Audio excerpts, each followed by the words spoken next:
بسم اللہ الرحمن الرحیم۔ عزیز طلبہ، انٹرمیڈیٹ پارٹ 1 میں اسلامیات لازمی کا ہمارا یہ ایک عام ترین ٹاپک ہے، جس کا نام ہے ذات و صفات باری تعالیٰ۔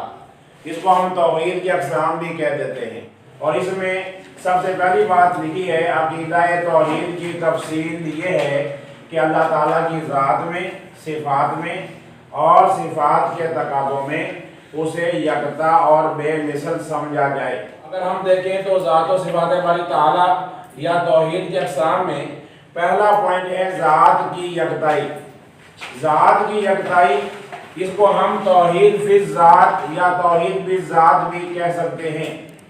اس کا مطلب یہ ہے کہ اللہ تعالیٰ کو اس کی ذات اور حقیقت میں واحد یا اکیلا سمجھنا، یعنی اللہ تعالیٰ اپنی ذات اور حقیقت میں یکتا ہے، بے مثل ہے۔ اس کی حقیقت میں، اس کی ذات میں کوئی اور فرد حصہ دار نہیں ہے، شریک نہیں ہے۔ اور اس کا مطلب یہ ہوا کہ اللہ تعالیٰ کی نہ کوئی اولاد ہے اور نہ کوئی اللہ تعالیٰ کی برابری کرنے والا اس کا کوئی ہمسر ہے۔ ذات کی یکتائی کے بعد ایک اور پوائنٹ بھی ہے، اور وہ ہے سورہ اخلاص کا ترجمہ، کیونکہ سورہ اخلاص میں اللہ تعالیٰ کی ذات کی یکتائی کا بیان ہے۔ یہ MCQ میں بھی آتا ہے، سورہ اخلاص میں کس چیز کا بیان ہے؟ تو آپ نے توحید فی الذات کو ٹک کرنا ہے۔ قل هو اللہ احد، کہہ دیجئے وہ اللہ ایک ہے۔ اللہ الصمد، اللہ بے نیاز ہے۔ لم یلد، اس نے کسی کو جنم نہیں دیا، یعنی اس کی کوئی اولاد نہیں ہے۔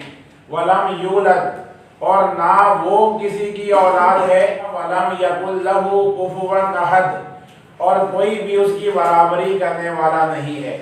یہ بھی ایک عام ترین شارٹ کوسچن ہے اور بہت آسان ہے۔ سورہ اخلاص کا ترجمہ لکھیں۔ نیکی کے کام میں تعاون کیجئے، ہمارے چینل کو سبسکرائب کیجئے، دیکھتے رہیے فیضان اسلامیات اسلامک چینل۔